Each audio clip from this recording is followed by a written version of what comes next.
Welcome in to episode 411 of the Skate Podcast. I am Brian DeFelice, joined by Bridget Prue and Scott McLaughlin. Bridget and Scott, the trade deadline is only days away, and the Bruins have already made some moves, as well as a difficult loss last night to one of the worst teams in the National Hockey League, the Nashville Predators. But then again, the Bruins aren't too far from those teams themselves. So let's get right into our opening shifts, and there's a lot to talk about today. Yeah, there is. And then the first one we're going to start with is what happened in the morning, which is Trent Frederic being traded. Obviously, it came a little bit before the deadline. It came on Tuesday morning. And I will, because it's a three-part trade, I'm going to go through each piece, but I want to start by saying Trent Frederic ends up with the Edmonton Oilers. The Bruins end up with 2 draft picks and a defensive prospect. But I'm going to read you the list of how this came to be because it also involves the New Jersey Devils. So the first part of the trade was that the Bruins traded Frederic to the Devils, retained 50% of his salary, and in exchange, they got an unsigned draft choice, essentially just meaning a prospect that hasn't started playing professionally yet, Peter Hauser. And then they used that to the Devils trade. Bridget, can I cut you off? You are reading this in the most confusing way to present it. I'm sorry. I thought I was helping. No. No, because now you're moving Frederic twice and you're moving some no-name prospect twice. Well, technically, Brian. Stick taps all around here. A for effort. Wait, hold on. So my takeaway is, can we talk about how great Trent Frederic's career in New Jersey was? It's not talked about enough. Yeah, it's not talked. Exactly. That's what I was kind of getting at here. He was briefly a Devil for about 30 seconds on paper. How about the easiest way to present this is just what everyone ended up with? Fine. Here's what the Boston Bruins ended up with. I got it. You watch yourself. Okay. So we'll start with what's going to Edmonton. Trent Frederic and Max Jones. Max Jones, the failed experiment of an off-season addition that did not end up sticking in Boston. He played most of his season in Providence. But anyway, him and Frederic are gone. The Bruins get a 2025 second-round draft pick, which is technically originally from St. Louis, but who cares? 2026. Well, that doesn't matter. Like, we'll get into it. That does matter that it's St. Louis's. Well, yes. It's a better pick than Edmonton's. It is a better pick than Edmonton's. So 2026 Edmonton 4th-round draft pick and a defenseman, Max Wanner. Wanner. Okay. So only one pick this year and then one in 2026. And then the Devils, because of this whole having to facilitate the retaining salary and getting the prospect that ends up with Edmonton, they get the rights to Shane LaChance, who is actually, he plays at BU. So this is a guy that Scott and a lot of guys in this area are familiar with, and he's kind of like a character guy, and he's a, decent hockey player too. So he ends up with the Devils. And his dad is the New Jersey Devils director of U.S. Scouting. And yes, and he's said he's always wanted to play there. So like he's got a lot of ties to New Jersey. We talked to Jay Pandolfo about it yesterday, and he was like, I'm super excited because Jay Pandolfo also played for the Devils and won 2 cups with the Devils, I believe. So yeah. So anyway, he'll be happy in New Jersey, but that's not the main part of the opening shift, which is Trent Frederic. Everybody kind of knew it was coming, and I know during last podcast, Scott said, did Brad Marchand play his last game as a Bruin? I said no, but probably Trent Frederic has, and he is in fact out. So after that injury against Toronto, he never plays another game in Boston. Shipped off to Edmonton, and I guess we will react to that throughout the podcast because it does affect the forward group, and there were comments on it after the game from some players, including Charlie Coyle, who I believe was like, that was his guy. Like those two are always together. So that was definitely a tough one for him. But I'm going to throw this out here before I end my very long opening shift.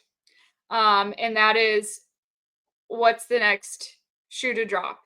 because I got this weird sense yesterday, guys, that like at the very least, there's a lot like the line of Pasternak, Geekie, and Zacha. They're feeling the tension of the fact that Morgan Geekie might get traded this week.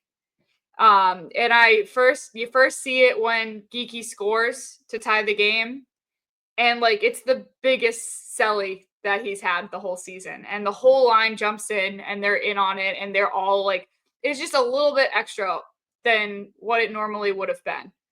And Geekie spoke after the game, Pasta spoke after the game. There just feels like they're just worried because they like each other. Like that's a line that wants to keep playing together. And I got a weird feeling that it might not be a line by the weekend. Because it just seemed like at the very least they're concerned that this might be the last run of this line. And I personally would think that it would be smart to keep Geekie, sign him in the offseason, what have you. But he's a guy that could have value. I personally think he's more valuable here than what you'd get for him. But anyway, figured I'd throw that out there because I just got this weird feeling about why they were extra emotional about certain things involving him last night. Yeah, I had a little different read on that, but yeah, we can definitely get into that. Okay. So Scott, I'll just go because I think yours is more maybe game related, right? Your opening shift. A little bit. Yeah. All right. Well, I'll just go quickly. Basically, yeah, there's a lot that the Bruins got to iron out here, and we've been talking a lot about how this team is in the months leading up to right now. It's always been, well, we don't really see the team on the ice being very good. We don't see their metrics being very good, but they're still hanging around a playoff spot and whatnot. But as we speak right now, after that Predators loss, the Bruins are a spot outside of the top 10 right now, as it pertains to having a draft pick in June. And if we're going off points percentage, the Bruins would have the 9th overall pick. Now, obviously, there's a lottery and whatnot, but this team it's been a long time since this team has been a bottom 10 team in the league. And with the trade deadline on Friday, I feel like, Bridget, the uneasiness you might be speaking to, I think it's just the reality of guys being pending UFAs and being a bottom 10 team, like, or close to it, as the trade deadline approaches. If this was any other team besides the Boston Bruins, we would all be saying, yeah, obviously their UFAs are probably gonzo, right? But because we're so close to the team and this team hasn't sold in over 20 years or about 20 years, it's tough. It could be difficult to apply what is common knowledge to any other team in the Bruins situation to the Bruins right now. But I think these players are just feeling the heat of the reality of their situation that they put themselves in through their own play. And coaching hasn't been great. We can talk about the GM. We can talk about everything. But I just think that if you're feeling tension or uneasiness, it's because of the situation that they're in and the reality of their pending expiring contracts. But I just wanted to mention that the Bruins are technically outside the bottom 10 in the league as we speak, but on points percentage, they are in the bottom 10. And I expect that to be the case at the conclusion of game 82 due to the combination of injuries to Brad Marchand, who's currently out week to week, Charlie McAvoy, who's out indefinitely, and Hampus Lindholm, who Don Sweeney said was likely to be out for the season. And what's the result of some players that they potentially traded away at the deadline? I just think that this team is destined to finish in the bottom 10 of the league this year. And I don't think that's a bad thing. I think it's actually a very good thing. Yeah, so my opening shift is about Georgii Merkulov, who I had a good conversation with after morning skate on Tuesday, and he was pretty honest about the fact that he's frustrated he hasn't been able to score at the NHL level yet. Because I asked him about, because we get a lot of emails, tweets about it, this idea that that he might be frustrated by not getting more looks in the NHL. And he said his frustration is that when he's been in the NHL, he hasn't produced. And then you watch Tuesday night's game, and it's like you can almost just see that build. And I thought one shift in particular really kind of like summed up his experience in the NHL so far, where he combines with Elias Lindholm to force a turnover in the offensive zone and then nearly sets up Lindholm for a scoring chance in the slot that gets poked away at the last second. Same shift. He has the chance on the backhand coming through the right circle, lifts it over the net. A couple seconds later, Charlie Coyle sets him up for a one-timer, goes wide. And about 10 seconds after that, the Predators score at the other end of the ice. Really like a neutral zone breakdown. Charlie Coyle and Mason Lohrei kind of ran into each other, gave away a 3-on-2. No fault to Merkulov's, but a shift where he has chances, can't bury it. Bruins end up getting scored against. And he's now, 6 NHL games this stint this season up in Boston, 3 with this most recent call-up, 10 NHL games total, and 0 goals, 1 assist. And it's like this is such a mental battle for a young player. And this is sort of the ups and downs, you call it down so far that you're going to deal with when you throw young players into a position like this. I think, I want to see more of Merkulov. Like, I definitely give him a much longer leash here, especially with how depleted the Bruins are up front. But it is just a reality and a statement of fact that he's going to have to start finishing some of these chances and putting up some points if he's going to stick around and earn his keep at this level. So I have a story up on weei.com. People can read that, see all his quotes about it. But I did find it interesting. It's like he's a good interview because he's very honest. Like, he's well aware of what his situation is. He was brought up to help with some secondary scoring, and if he's not doing that, like, he's going to risk getting sent back down. All right. I mean, I think there's a lot to get into. I think the most natural place to start, Bridget and Scott, is to break down this Trent Frederic trade and how we would grade the value of the return for the player. And let's include Max Jones in there too, right? I mean, he obviously is going the other way as well. And so you get a second round pick for Trent Frederic this year. Honestly, guys, like, there are Bruins fans out there that will say you could have got more for him if you traded them in the past. I mean, I'm not going to even like really dispute that. But at the end of the day, Trent Frederic was a player who was improving his game, steadily increasing his production from the 2022-23 season to the 23-24 season. And a lot is made about his potentially lucky or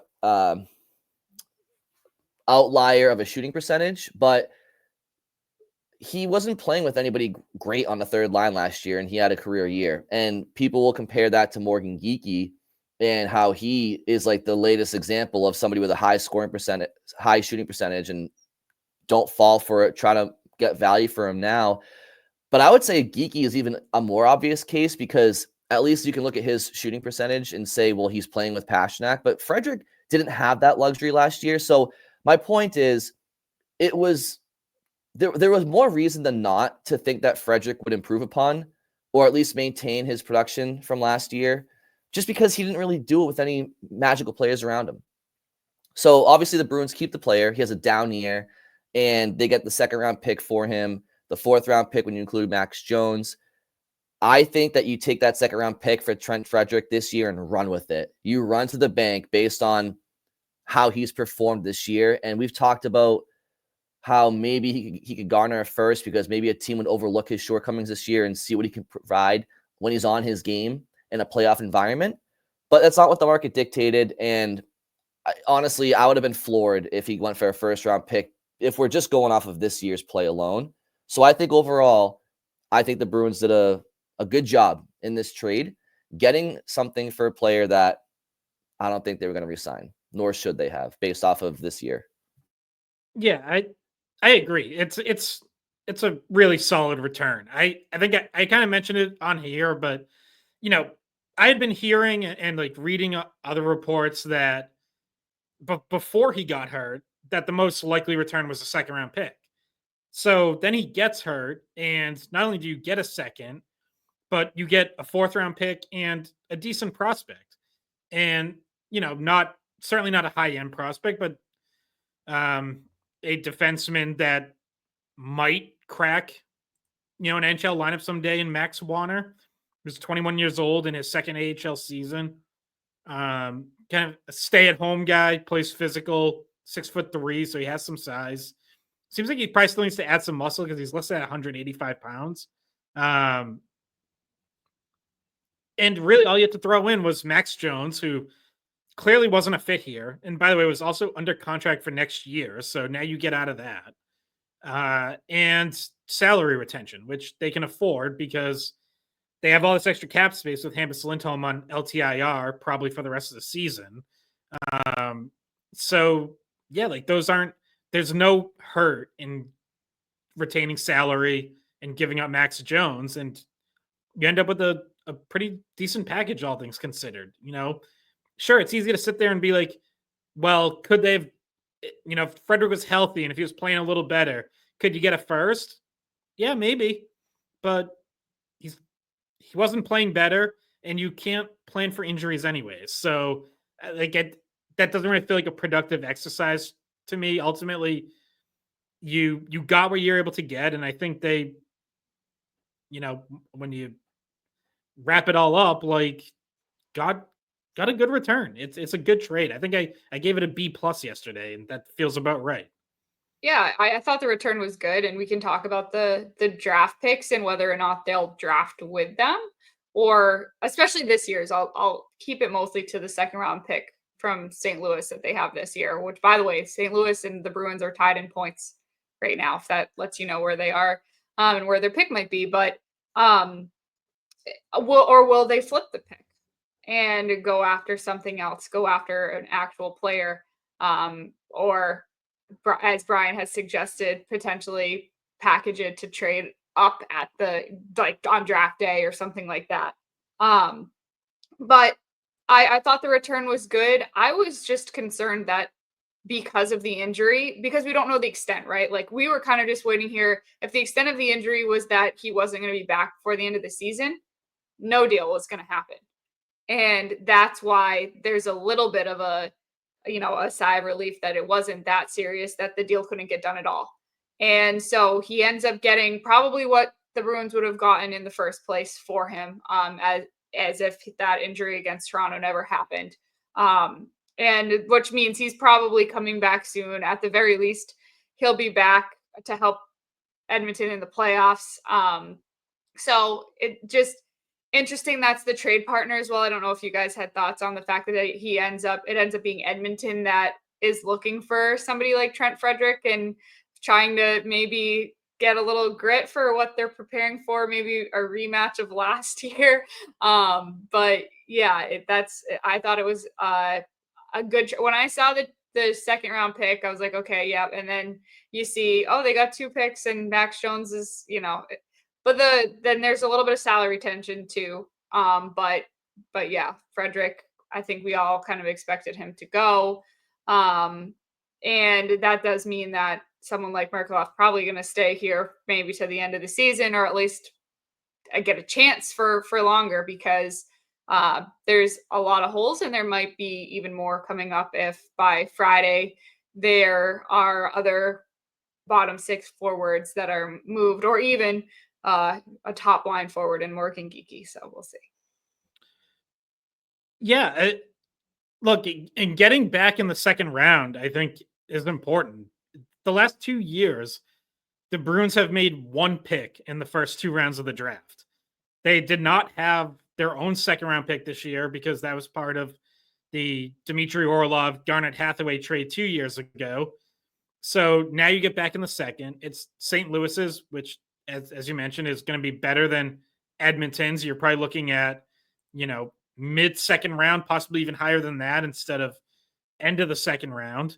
And if you do end up keeping the pick and making it, like Matt Porter of the Boston Globe pointed this out, whatever you want to say about Sweeney's drafting, it's actually been pretty good in the second round specifically. There's been more hits than misses there. Like, Brandon Carlo, Ryan Lindgren, Jeremy Lauzon, Matt Poitras, Mason Lohrei, all second round picks, all NHL players. If you pick someone in the second round and they turn into an NHL regular, that's a successful pick. Yeah. Second round picks generally are dart throws. And then the misses would be Jack Stanika, Jacob Forsbacher Carlson, Axel Anderson. So like 5 makes versus 3 misses. I think and there's an awful lot was a good college player too, so I understand that pick. And also from BU, so I watched him at BU. I don't know about good college. He was fine in college. I thought, okay, well, when I was broadcasting his games when I was a student at UMass, I thought he looked good, but yeah, that's maybe just get a consultant for the first round pick. Hire out of it. Like, can we just like tap someone else in and be like, hey, this person, like one of the people from Elite Prospects or something, come in and help him out in first round. But yeah, no, he's had good success in the second round, and the Bruins have pulled a lot of their core pieces from later rounds. If you think about the last 20 years of where the Bruins have gotten their best players from, like Krejci, Bergeron, and Marchand. Well, if you look around the league, there's other teams too that have gotten some key pieces. I mean, Tampa Bay has gotten some key pieces outside the first round. Dallas has gotten some key pieces. It happens, right? It happens around the league. Minnesota, Brock Faber was a second rounder, I think. So, and there's plenty more examples. Obviously, there's less hits than there are more, obviously, but that's drafting. So the second round is important. And yeah, Boston's an example of it as well. Over the next 3 drafts, Bridget and Scott, 25, 26, and 27, it appears that the only 3 rounds Boston does not have a pick right now of their own is a 4th round pick in 25, a 6th round pick in 26, and a 3rd round pick in 27. Every other round in the next 3 drafts, Boston has a pick, and obviously they can try to replenish some of those over the next couple of days here.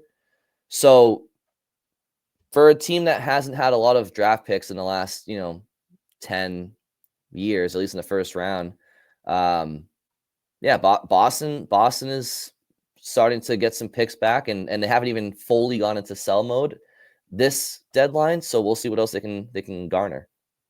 Yeah, and now like to the question that Bridget left off with in her lead in her opening shift, like this is now the discussion over the next 2 days. And like Bruins practice at 11:30. It's like these moves could happen any time. But yeah, they could. Trent Frederic was always the most obvious trade, even after getting hurt. As soon as it became clear that he wasn't done for the season, there was still interest. You were like, okay, that's still an easy trade to make. I would say Justin Brazeau is probably a pretty easy one to make. That could be next, or that could be the one that just waits till the end, and it's like, okay, whoever made the best offer, we're just going to send him there at 2:30 on Friday afternoon. But it does seem like there's some interest in Brazeau, even though he's been struggling for a little bit here. And then from there, the question is like, how big are they going to go? All indications, all reports are they're listening on a bunch of guys. Brandon Carlo, Charlie Coyle, maybe even Pavel Zakas, Morgan Geekie for sure. Like, okay, but there's a difference between listening on all these guys and then actually pulling the trigger on a trade. And that's where I think it gets interesting, because on all of those guys, to me, if I'm the Bruins, if I'm Don Sweeney, I only trade them if I get blown away. If someone wants to offer me so much that there's just no way I can say no, Godfather offer you can't refuse. Like, okay, then yeah, I'm open to trading any of them or all of them. But short of that, like, you don't have to. That's not. Trent Frederic was probably a take the best offer. Justin Brazeau is take the best offer. Everyone else all those other names, Brad Marchand, obviously a little bit of a unique case that we can get into, but all those other guys who are under team control, it doesn't have to be take the best offer. It can be you only take an offer if it's the absolute right offer. So I still lean towards this probably being more of a small sell. I'm not going to predict any bigger trades, but at the same time, I'm definitely not going to be surprised because all it takes is one team that's like, we have to have Brandon Carlo. He's our missing piece. And you know what? Yeah, we will give the Bruins a first, a top prospect, and a young player. And like, then if you're done swinging, it's like, well, yeah, I like Brandon Carlo and we could use him the next 2 years, but I'm not turning that down. So regarding Morgan Geekie, I just want to say this up front. I like the player a lot, and I love his versatility, and I love his ability to play alongside David Pastrnak clearly. My big question mark about him, and I don't know if it's going to get answered in a timely manner or certainly this year, but what is he without Pastrnak? What is Morgan Geekie in Boston as a third liner? And the reason I ask that isn't because he and Pastrnak don't have chemistry, but if you were to get some truth serum and ask David Pastrnak, do you like playing with Morgan Geekie for the long term, or do you like playing with him right now because of what you have to work with on your roster right now? He's one of the only guys that can. And in a perfect world, would you rather a more high-end player? And in that situation, Geekie would probably go down into the lineup. And what is he then? And that's my only question. I think that he really enjoys playing with Morgan Geekie.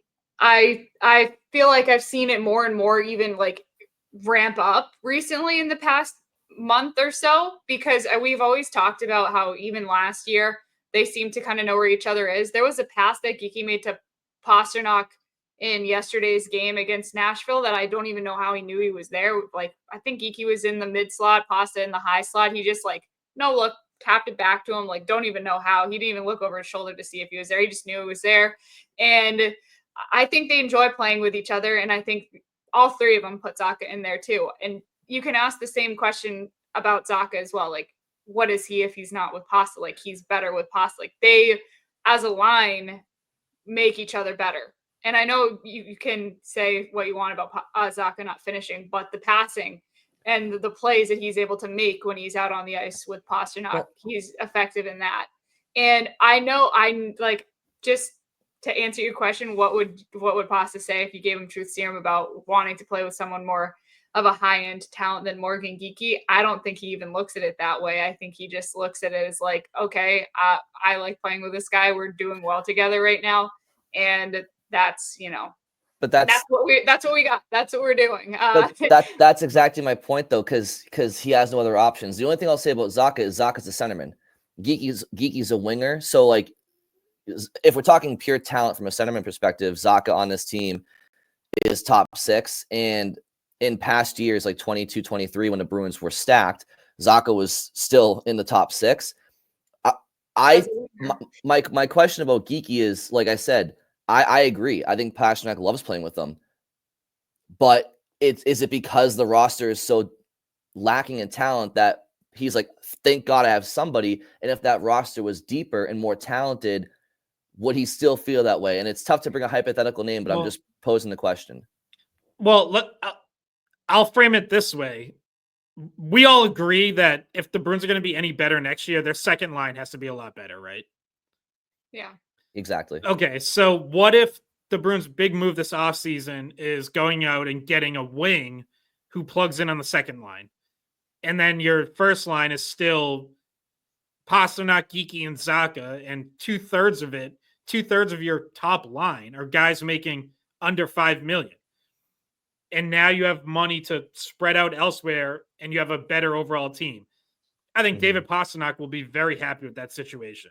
Yeah. If he's like, hey, look, are Zacha and Geekie the most elite players in the world? No, they are not.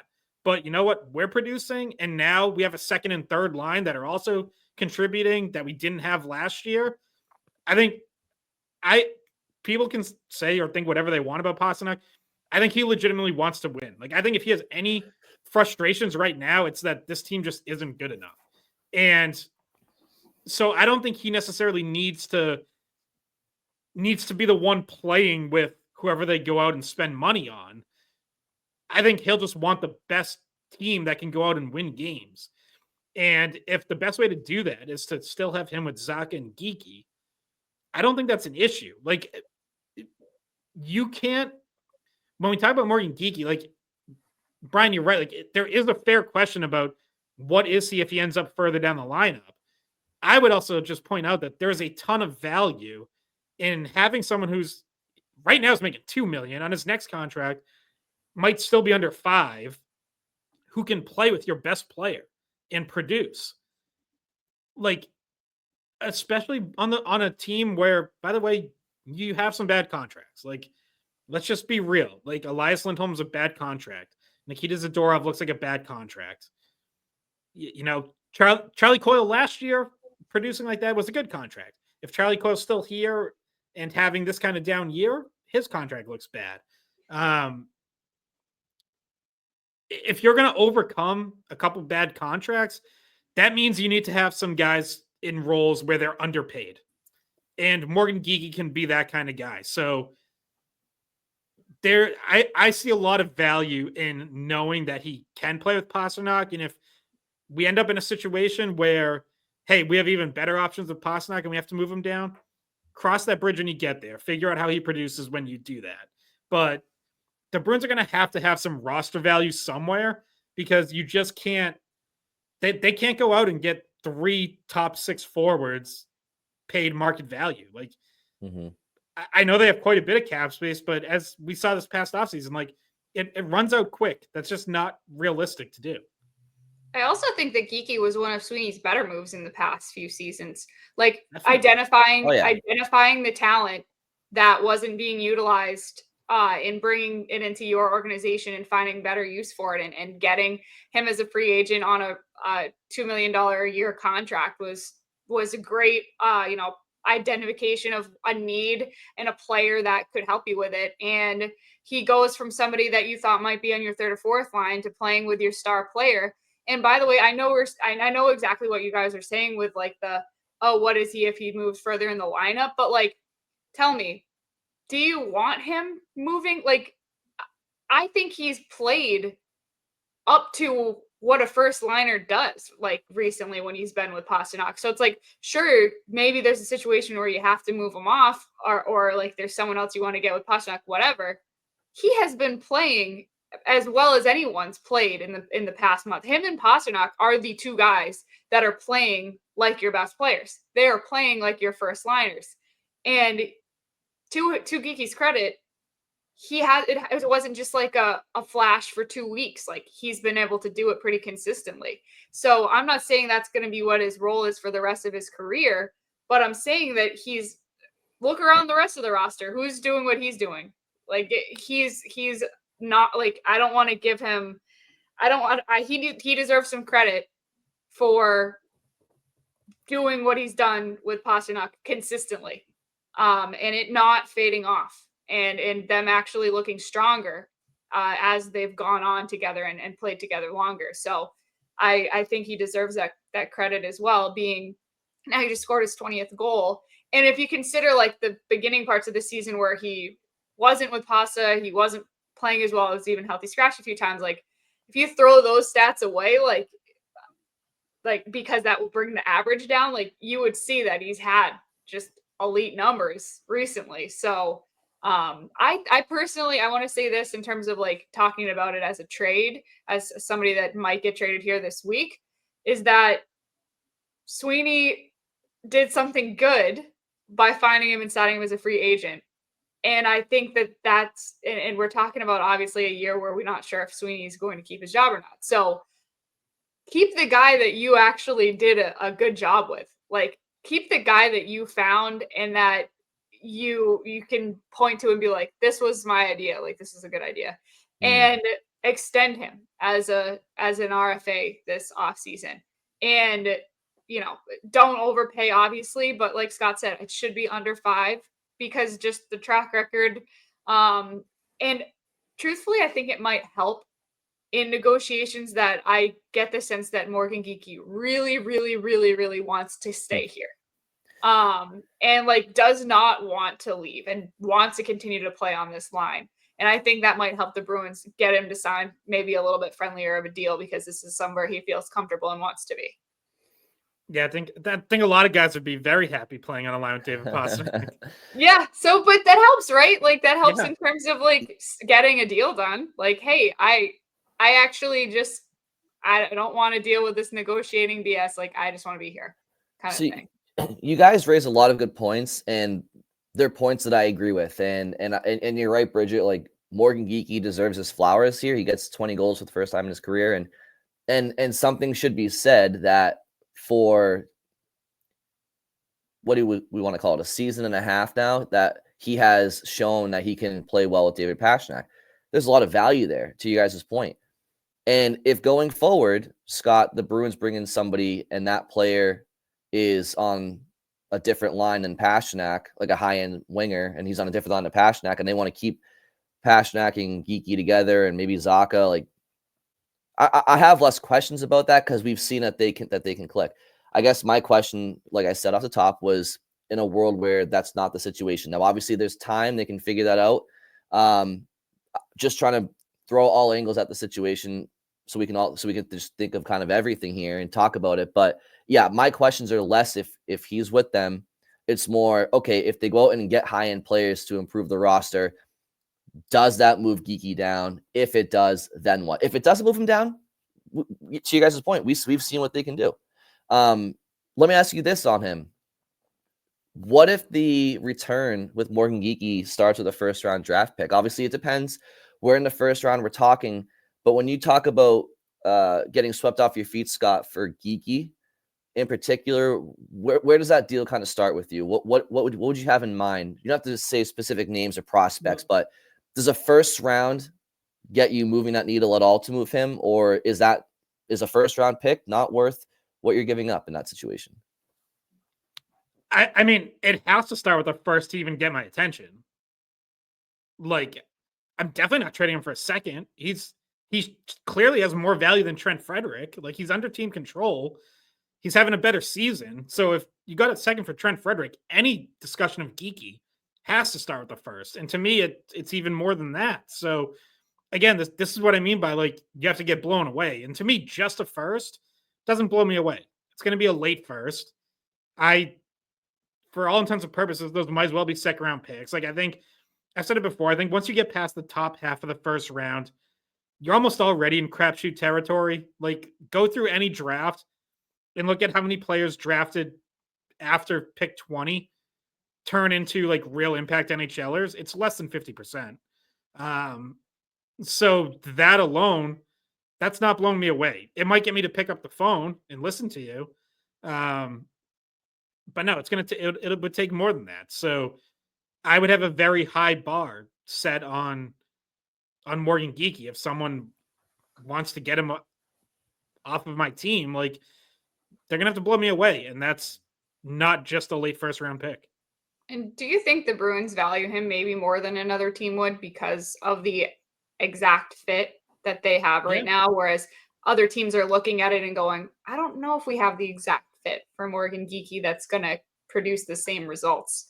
So, like, in my mind, that makes him more valuable to the Bruins and probably more likely to hold on to him because I don't know if another team's going to come in and say, we value him at this like first round pick plus, because they don't necessarily know the exact spot. Because think about it, people at this time of year are taking aside like the big like Rantanen trade and like those big moves, like they're looking to fill in around the edges on just making it like a nice deep roster.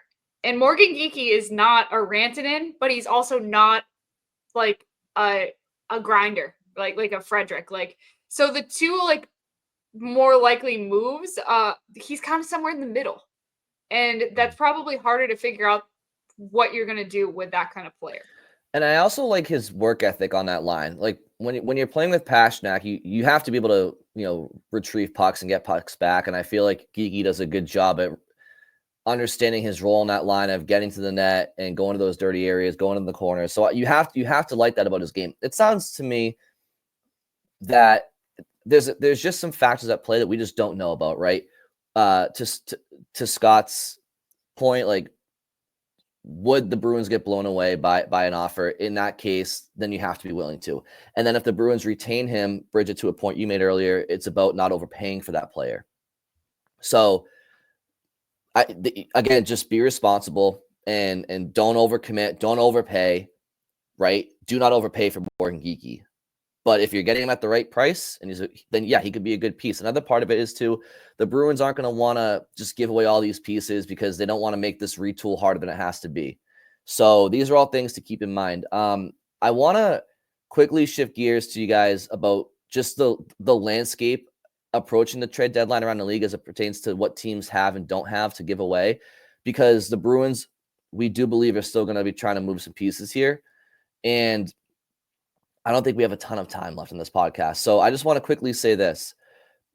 Right now, these are the teams that do not have a 2025 first-round pick to trade.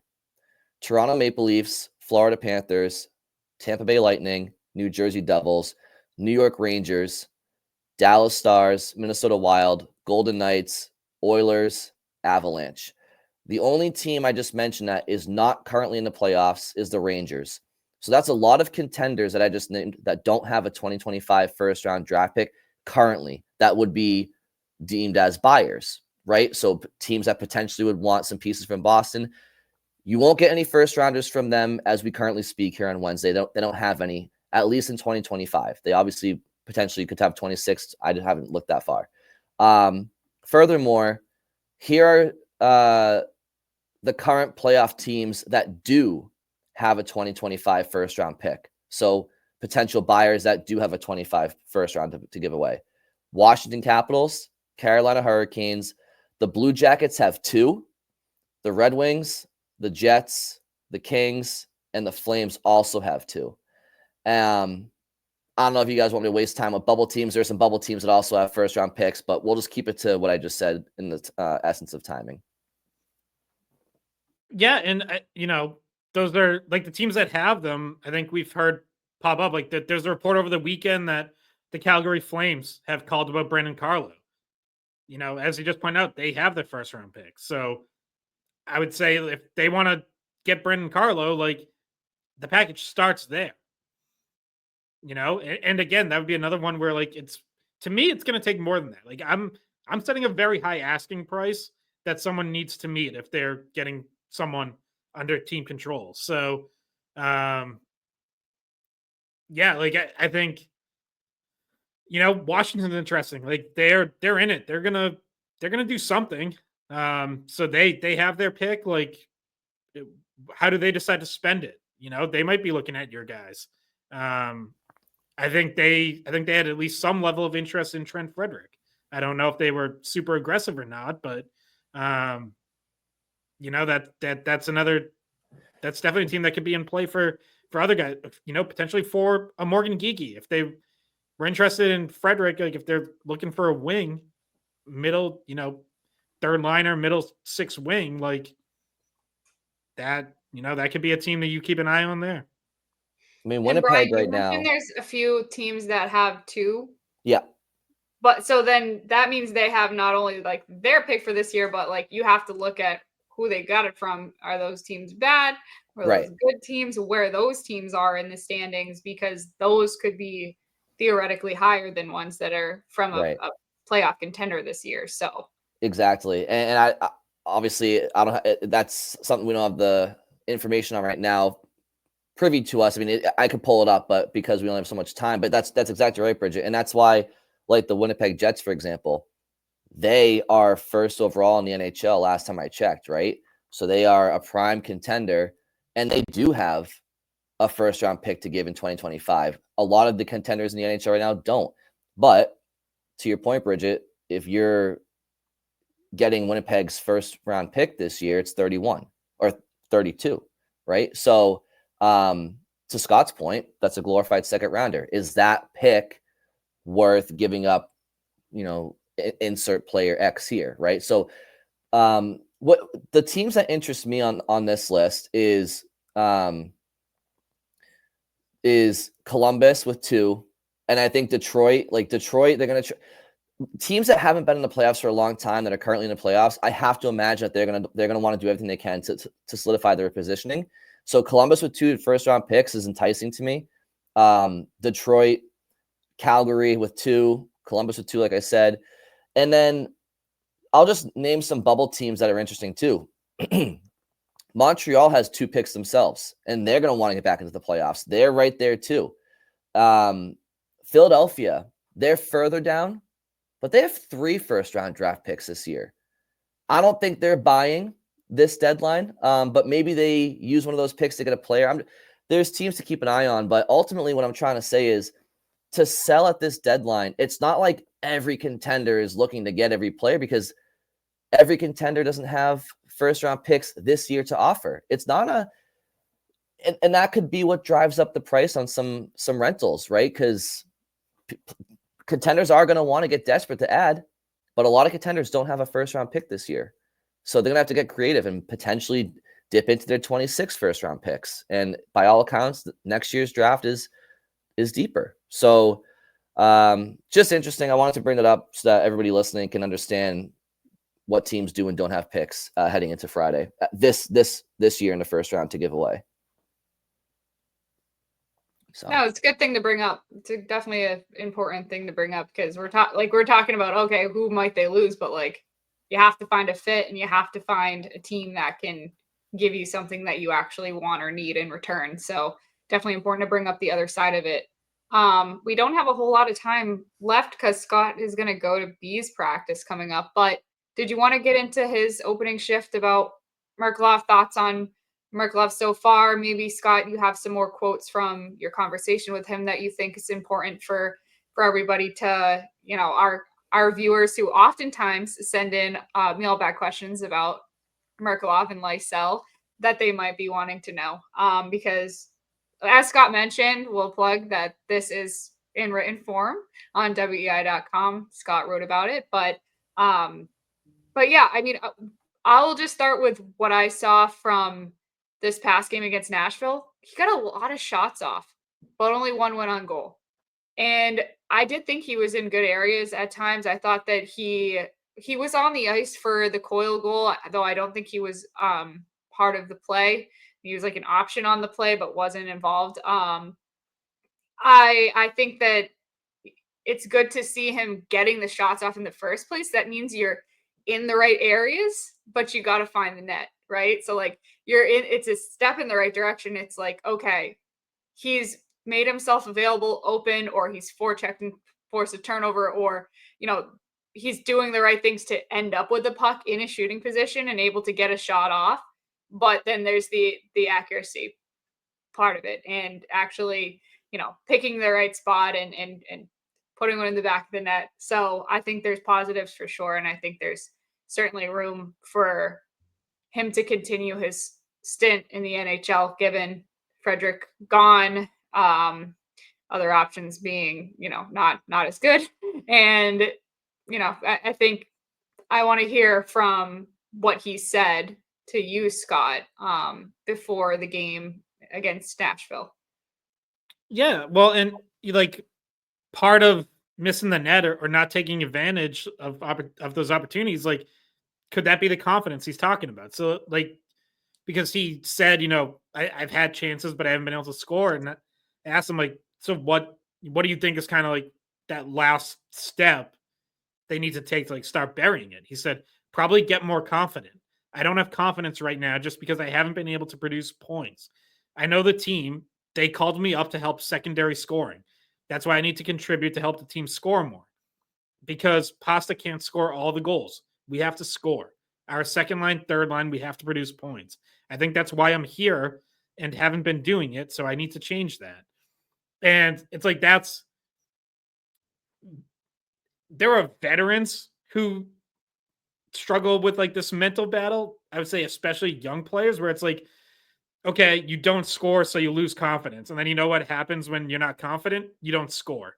So figuring out Yeah, there's the physical side of like figuring out how to get your shot on net, but look, Georgii Merkulov's played a lot of hockey at high levels that aren't the NHL, and he knows how to hit the net. Like, it's not like he's out there like flinging shots all over the place, like 8 feet up the glass. He knows how to hit the net, but And now these are like, just barely missing, right? Like, yeah, I was actually surprised when I saw that there was only one on goal because I could recall chances that looked really close that I guess just were not like they just missed just barely and weren't considered a save. So yeah, like the chance off the I think it was in the second period on the power play. Pasternak kind of sends him in with a little bit of room through the left circle, and he tries to beat Saros low glove and just wide, like I don't know, by a few inches, 6 inches. Like it wasn't by much, but like a more confident player, that's inside the post, you bury it. So that's like it's there's the physical side of it, but it's mental as much as anything. And um, you're right. It is encouraging that he's been in those areas. Um, but he also, everyone is well aware of the reality. Like, we were all saying about Oliver Wahlstrom. Like he was up here. He got Don't 16. you He don't you got dare. 16. He got 16 games in Boston, had 2 points, and Don't we you were all dare. like, "That's clearly not good enough." So Georgii Merkulov is not there yet. He's only had 6 games this season. But if we're sitting here 10 games from now and he has 1 or 2 points in 16 games, like we're going to be saying the same thing. It's going to be like, well, okay, you can't really keep rolling him out there if he's not producing.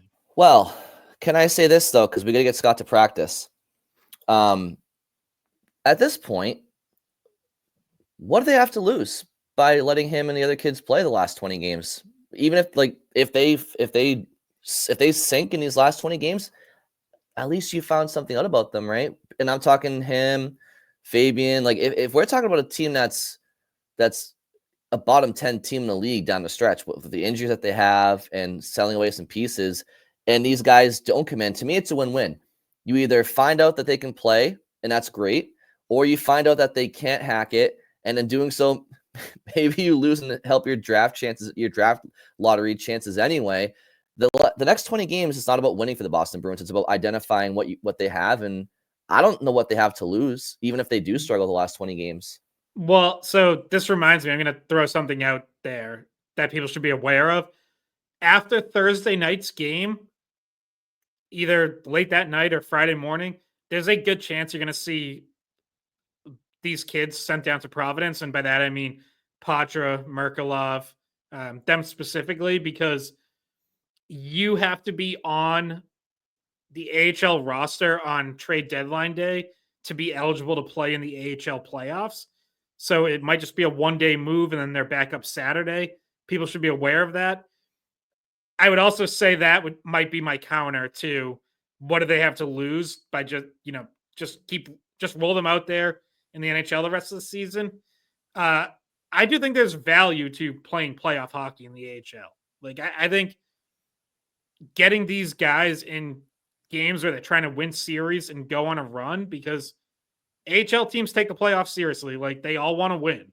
I think there would be real value in that for those guys as well. So when you send them down for that, I don't know. That's a future conversation. Yeah. But that is something I would also have on my radar. Yeah, that's a good point, Scott. Yeah, my thing is you have to put out a full lineup, and they like wouldn't even That's have also a true. full That's lineup also in that situation. So that's also true. Maybe all can happen, Scott. I know you just kind of teased it, but I mean, can they do a little bit of everything, right? Because I would argue that like there's more value in finding out what's best for the Bruins roster in the future than a Providence Bruins Calder or not Calder. What's their trophy called in the AHL? Yeah, it's the Calder Cup. Yeah. Anyway, Scott's got to go. Yep. Thank you all very much for listening. Any plugs before we go? No. So we will have a post deadline reaction episode. Exact timing TBD, might depend on how big of a move they make.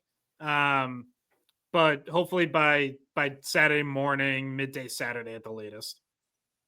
Alrighty. Thank you all very much for listening, and we will talk to you later this week. Hey guys, thanks for watching the Skate Podcast. If you want to see more of our videos, visit our playlist. Not in front of a screen? You can listen to us on Spotify, Apple Podcasts, or wherever you get your podcasts. Don't forget to follow us on social media. And if you enjoyed this video, please don't forget to give us a thumbs up, subscribe to our channel, and leave a comment.